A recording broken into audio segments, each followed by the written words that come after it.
Afternoon to everyone. This is Nanay Nida Lacambra from Canada.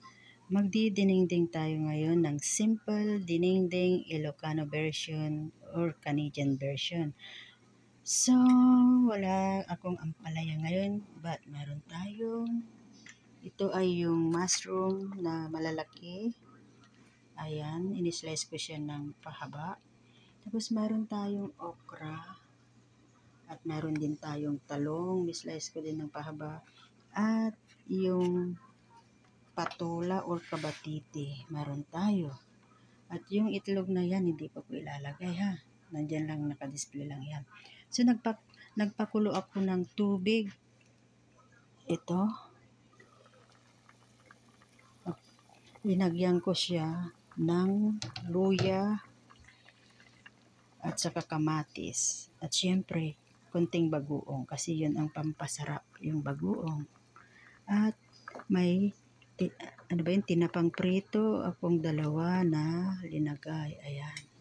So ngayon, habang ito yung luya, habang niluluto ko yung kamatis, pero okay na yata. At saka pala may kamuti na dito, yung purple yam. Ayan, lutong-luto na ang purple yam. So, ang ilalagay na natin ay mga gulay na. Kasi luto na rin itong isda. Malambot na pala. Ayan, pritong galunggong. So, ang una natin ihahalo ay ito, talong at saka kabatiti. Ano yung kabatiti? Patula. Ayan. Para naman si Brother Lakay, kasi nga kailangan niya ng mga gulay at saka more gulay tayo dahil nga harap-harapan ng Lent. Lent na tayo, hindi lang harap-harapan ng Lent. Lent na talaga tayo.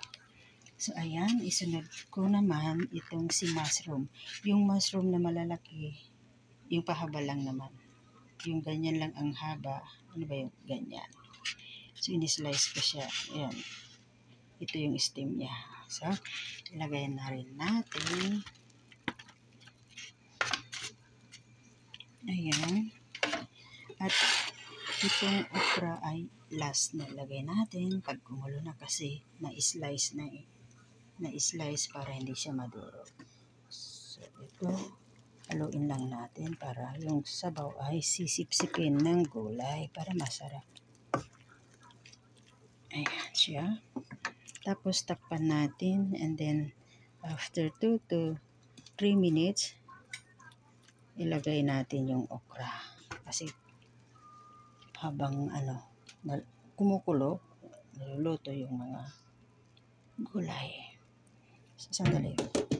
Ito pala yung para makita nyo, halo-halo. Dinengdeng sa Ilocano to ha. Kasi sabaw, may sabaw.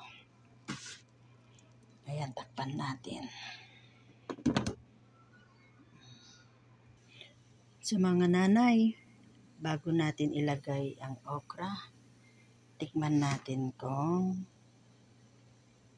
anong lasa na yung kung kulang o maalat yung sabaw. Kasi kumukulo na siya, tikman lang natin. Kasi ang sabaw niya brownish.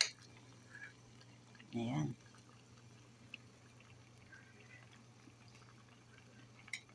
Ang sarap ng sabaw niya, manamis-namis. So, 1 minute pa para ilagay ko itong okra. Kasi madaling maluto yung okra. Ayan mga nanay, pwede na natin buksan at ilagay na natin yung okra. Kasi ayan, alam ko kumukulo na. Manamis-namis ang sabaw. Bago natin ilagay, mga nanay, haluin muna natin. Nasaan yung mga dalawang, 1.5 galunggong ang kanyang, ang tawag dito, sahog. Sa Ilocano, nasaan yung isa? Nawawala. Ayan sila, dalawa sila. Ayan. Nawala yung ulo. But it's okay. Ayan. So now, ilagay na natin ang okra mga nanay. Dinamihan ko kasi yung asawa ko. Gustong gusto niya ang okra talaga. Maski everyday daw okra. Ayan.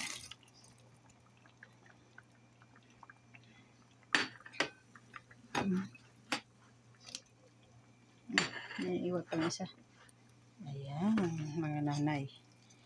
Hintayin na lang natin ng a few minutes. Instead of saluyot o dahon-dahon, wala pa kasi katatapos lang ng winter namin, katatapos lang ng isno namin, kaya wala pa kaming tanim-tanim ngayon. But inaabangan na ni nanay yung garden kasi magtanim-tanim na ng mga maski mga dahon-dahon man lang ng 3 months. So spring namin ngayon, nag-start kami na ng spring. So ayan na po mga nanay. Yung sabaw niya, oh, manamis-namis. Ang sarap talaga, para kang nasa bukid.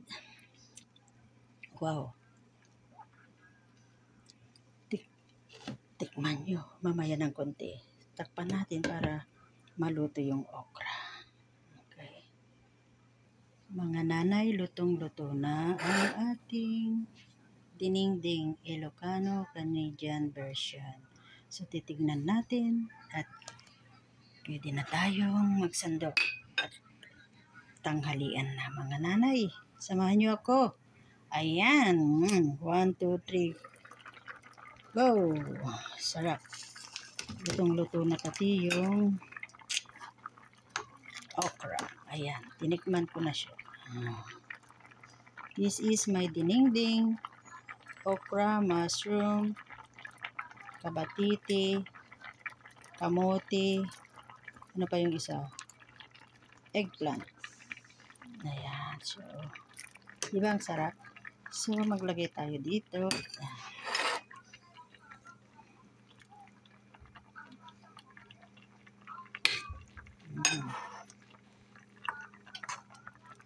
Kamatis. Ayan.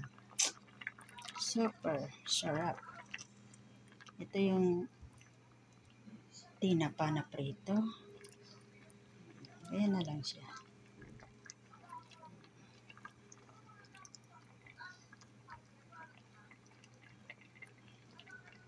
Ayan.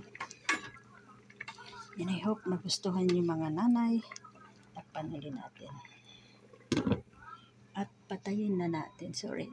Ayun, patayin na natin. Ayan. So, dito, kakain tayo. Tikman natin. Ito yung kamote. Kamote, okra, mushroom, kamatis, yung kabatiti. Tingnan naman natin yung kabatiti na nagunaw na. Ayan, mushroom yan eh. Bah, nawawala yung talong. Ayan. Sa totoo lang, ang kabatiti pala ito, oh, malambot, very soft kasi siya ito.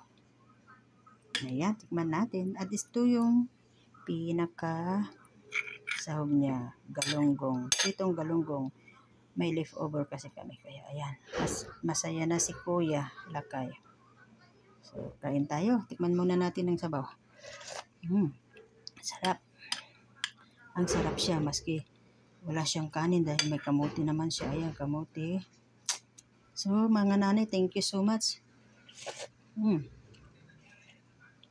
Kain muna tayo.